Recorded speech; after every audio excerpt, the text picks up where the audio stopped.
What's up, everybody? It's your boy Pat again with another edition of Second Take, where I talk tech and I speak sports. Today's question of the day is, will the Warriors be able to stay together, or are they going to break up? Now, I want to get into the impending free agencies of Steph Curry and Kevin Durant, and how this impacts Klay Thompson and the potential dynasty, if you will, or stretch run, whatever you want to call it, 3-year run, 5-year run, whatever you want to call it. But will this affect their ability to stay together? So, right off the bat, Steph Curry is definitely going to sign a max deal. It doesn't matter if he takes less money or not. He's really not the one that's going to make a big decision based on, do I take less money? Do I take the max? Will it affect us being able to sign everybody, keep the team together? So he's going to sign a max deal. It's going to be worth $5 million it's going to be worth 5 years between $200 and $210 million. So a fifth of $1 billion is what he's going to sign a deal for. And that's going to come within the next couple months as free agency looms. Kevin Durant is going to be the one that is going to make a major decision that's going to impact how the Warriors move forward this year. And then more broadly, we'll get into after the 18-19 season of what I think is it has to happen. So Kevin Durant right now signed a deal with the Warriors last year, which was 1-year deal with an option, his option, to extend it to a 2-year deal. Now he can opt in, and everything's great. They get to re-sign guys like Iguodala and Shaun Livingston, no questions asked, easily able to do it, fit everybody under the hard cap of the NBA. Side note, the Warriors are going to pay a ton of taxes in luxury taxes, repeater taxes. They're just going to get, if it brings you championships and X amount of dollars in revenues, I think you do it. Why not? But yeah, they're going to get killed with taxes in the next 2, 3, 4, 5 years. So back to Kevin Durant. He signs the 2-year, the option on the 2-year deal. Done. The Warriors sign everybody. Everybody's happy, and they get to have the team next year back. Done deal.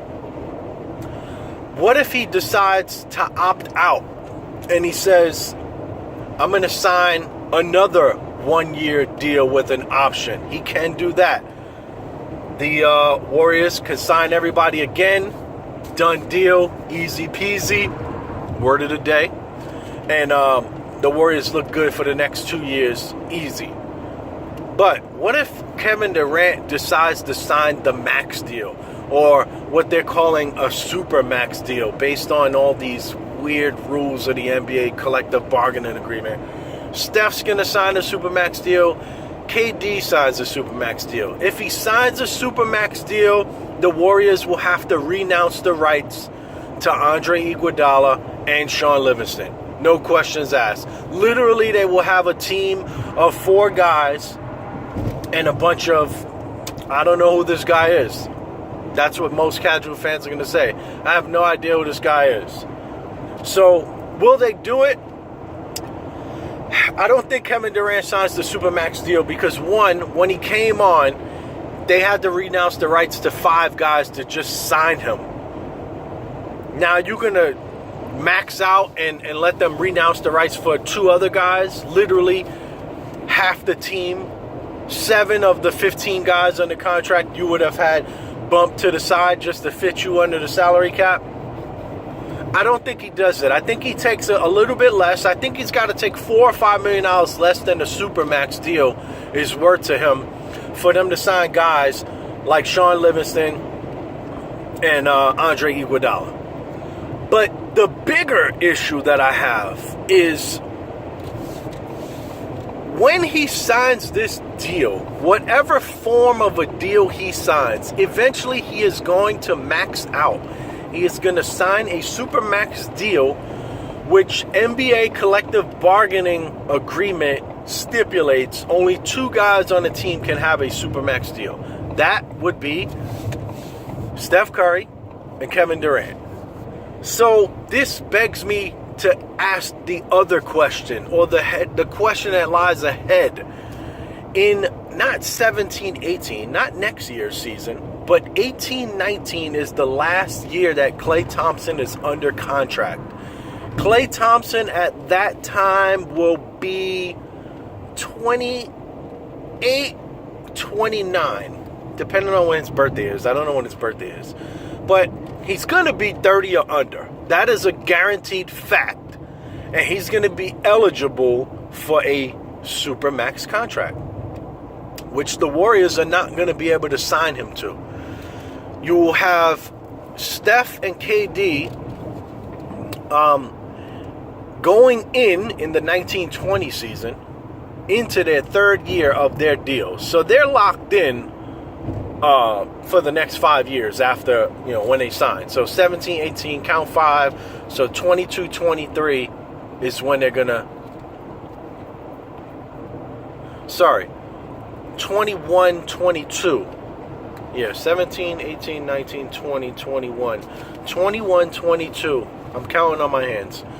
It's when those guys will be under contract through until that season. So they're locked in.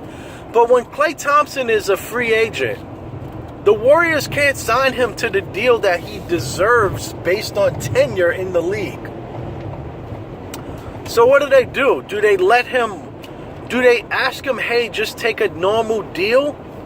A normal deal today, you probably get 100 some odd million, 150 mil, something stupid like that.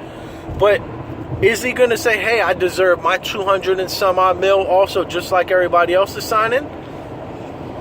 He says he's happy he's going to stay with the team, blah, blah, blah. Yeah, that's all fine and dandy when you're under contract. But when the leverage turns from team to player, usually the tune of the player changes a little bit.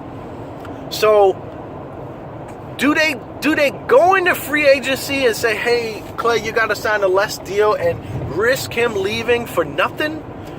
Or in the 18-19 season, in the last year of his deal, do they potentially, I don't know, maybe they're about to three-peat. Who knows? I could see that. Do they tell Klay Thompson, hey, we're going to trade you for some assets? This is going to be very interesting to see what happens here. So, also, do they look to trade Draymond at that time? Because Draymond Green, I believe, in 1920, his deal will be coming up. So do they say, hey, let's just stay with KD and Steph and build this thing for the next 3 years and get rid of the other guys? Or do they just get rid of Klay? Do they keep Klay? It's going to be a very interesting scenario. Now, I also wanted to get into, how did we get here? How did we get here that the Warriors have these more money, more problems scenario? Okay, let's backtrack. So, in the 15-16 season, the NBA collective bargaining agreement was running with a $66 million salary or payroll or salary cap. And it went up to $90 million in the 16-17 season, this year. And the reason that happened is because of a bunch of TV contracts have been signed, and that was part of the collective bargaining agreement, that when those agreements went in, the salary cap would jump. Now, the NBA tried to give the advice to the players' union to say, hey, let's not go up $24 million overnight, because what's going to happen is you're going to have guys like Kevin Durant, the second best player in all of basketball and in the entire world, basically get to go to the best team, who was 73-9, coming off an iconic season in which they had the most wins ever in NBA history. And they were able to add a Kevin Durant. The NBA told the players union, let's not do that. Let's bump the salary $6, $8, $10 million for the next 2 or 3 years to get up to that $90 million to avoid things like this. The Players Association said no. And I think right now they're going to have not only unhappy players, but unhappy owners, because essentially the finals has been clinched for the next 2 years. Guaranteed. The Warriors are winning the next 2. It doesn't matter if Cleveland comes out, if Cleveland adds somebody. It doesn't matter. The Golden State Warriors are winning the title. And it's going to get really boring really quickly. Basketball for me over the last year and a half has gotten extremely boring. It's every team plays the same. It's the Warriors. I don't take anything away from them. They've taken full advantage of the rules that are horrible, in my opinion. I've done videos on that. If you want to look for those videos, they're called One Rule That the NBA Needs to Get Rid of. It's on my page. Go check it out.